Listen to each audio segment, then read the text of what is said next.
দর্শক এখন অবস্থান করেছি টিএসসিতে। বেশ কিছুদিন যাবৎ আমরা ফেসবুকে ঢুকলেই একটি স্লোগান পাচ্ছি, দর্শকের ফাঁসি চাই, দর্শকের ফাঁসি চাই।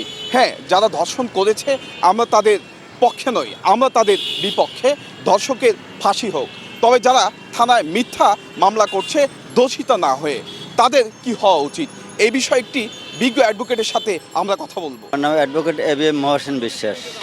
আমরা সারা বাংলায় এখন শুধু দেখছি একটাই স্লোগান, দর্শকের ফাঁসি হোক, ফাঁসি হোক।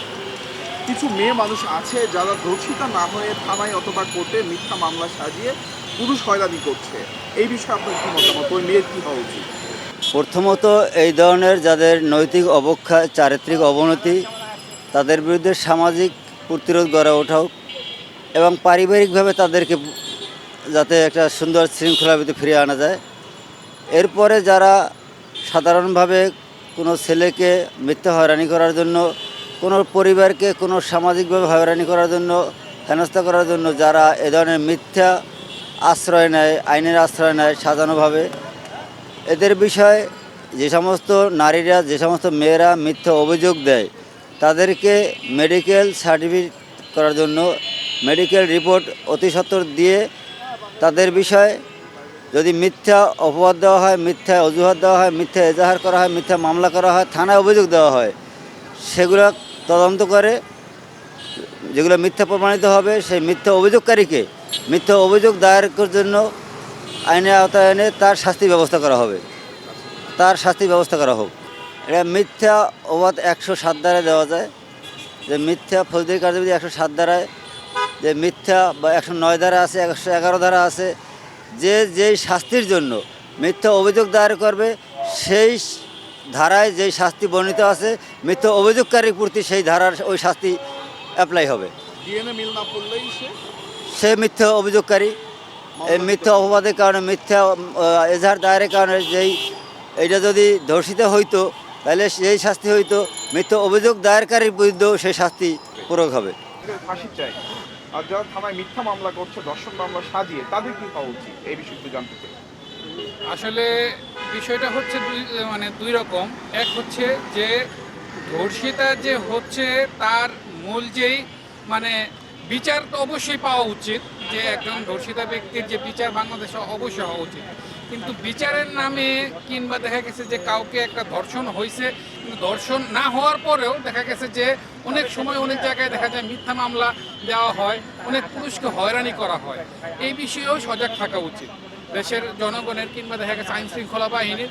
এখন আমরা বিচার চাই, ঠিক আছে, বিচার তো অবশ্যই একটা বিচার একটা প্রক্রিয়া দিনের মাধ্যমে হবে। একটা বিচার চাইলেই যে হুট করে হয়ে যাবে, একটা দর্শনের বিচার হয়ে যাবে তা না। বাংলাদেশের যে আইন আছে, প্রচলিত আইন আছে, কিংবা যদি ডিএনএ প্রমাণ করে কিংবা যে কোনো একটা বিষয়, একটা দর্শনের মামলা করে মিনিমাম 3 মাসের ভিতরে তার একটা দিতে হয়, রিপোর্ট দিতে হয়। রিপোর্ট যদি না ওইখানে যদি রিপোর্টে যদি দেখা গেছে ভালো প্রমাণিত না হয়, তাহলে দেখা গেছে হয়তোবা দেখা গেছে যে তার বিষয়ে যে কোনো একটা ব্যবস্থা কিংবা সে জামিনের একটা ইয়াতে থাকে। কিন্তু বর্তমানে দেখা গেছে যে বাংলাদেশের দুর্বল আইন এবং দেখা গেছে যে আরও কিছু বিষয় যেগুলো আছে, যে অনেক মেয়েরাই আছে দেখা গেছে যে এই আইনগুলোকে দেখা গেছে পুঁজি করে দেখা গেছে যে তারা পুরুষদের ভিতরে দেখা গেছে যে অনেক রকম হয়রানিমূলক তারা মিথ্যা মামলা সাজায়। এই বিষয়ে প্রশাসনের দৃষ্টি দেখা উচিত হলো আপনার ধর্ষণ বাংলাদেশে একটিও আর 1 সেকেন্ড পরে না হোক। আরেকটা হচ্ছে মিথ্যা যারা হলো ধর্ষণের মামলা দেয় তাদেরও আপনার হলো যারা এই ধরনের কোনো অভিযোগ দিবে তাদেরকেও হইলো মৃত্যুদণ্ড অথবা যাবজ্জীবন কারাদণ্ড আপনার রেখে আইনে তাদের জন্য একটা প্রভিশন রাখতে হবে। নয়তো সাধারণ মানুষ, ভালো মানুষ যারা আছে তাদেরকে বিভিন্নভাবে আজকে আপনার বিরুদ্ধে দিতে পারে, আমার বিরুদ্ধে দিতে পারে, আমার অন্য ভাইকে ডক্টর মোহাম্মদ যেই নজরুল ইসলাম আসিফ নজরুল ওনার বিরুদ্ধেও দিতে পারে। সঙ্গত কারণে যদি ডিএনএ টেস্টে না পাওয়া যায়, অরিজিনালি সে কখনো যদি ধর্ষণ না হয়ে থাকে, এইরকম যদি কোনো বিষয় থাকে, তাহলে সেটাকে আপনার হলো কঠোর একটা শাস্তির ব্যবস্থা করে আইন অন্তর্ভুক্ত করা হোক। আমরা বর্তমানে যেই জিনিসটা লক্ষ্য করতেছি যে দর্শনের হার প্রচুর বেড়ে গেছে, কিন্তু দর্শন বিরোধী যে আন্দোলন, এটার সাথে আমাদের সংহতি আছে। ইভেন আমি পার্সোনালি মনে করি যারা দর্শন করে বা দর্শক, তাদের ফাঁসি হওয়া উচিত। ইভেন যারা হচ্ছে গিয়া মিথ্যা মামলা করে, অনেক নারীরাই আছে যারা হচ্ছে গিয়া পুরুষদের ফাঁসানোর জন্য বা বিভিন্ন স্বার্থ হাসিল করার জন্য বিভিন্ন সময় অনেক ধরনের স্ট্যান্ড নিয়ে থাকে। তো আমরা আশা করি যে ওনাদেরও জানি ফাঁসি হয়, এই জিনিসটা হচ্ছে গিয়া মানে এই দুইটা জিনিসের উপরে ভিত্তি করে আইন প্রয়োগ করা উচিত, জানি হচ্ছে গিয়া কেউ ভিকটিম না হয় বা ভিকটিমের উপর কোনো ধরনের অমানবিক হচ্ছে গিয়া না হয়।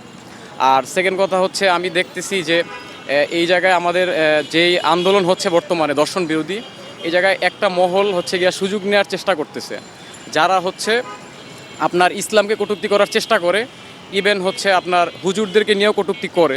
তো এই জিনিসগুলো যদি চেষ্টা করে তাহলে সমাজে হচ্ছে গিয়ে আবার নতুন করে বিভেদ সৃষ্টি হতে পারে। তো এই জায়গায় আমাদের সচেতন থাকা উচিত। জাকির আহমেদ, জীবন, চ্যানেল এস, ঢাকা।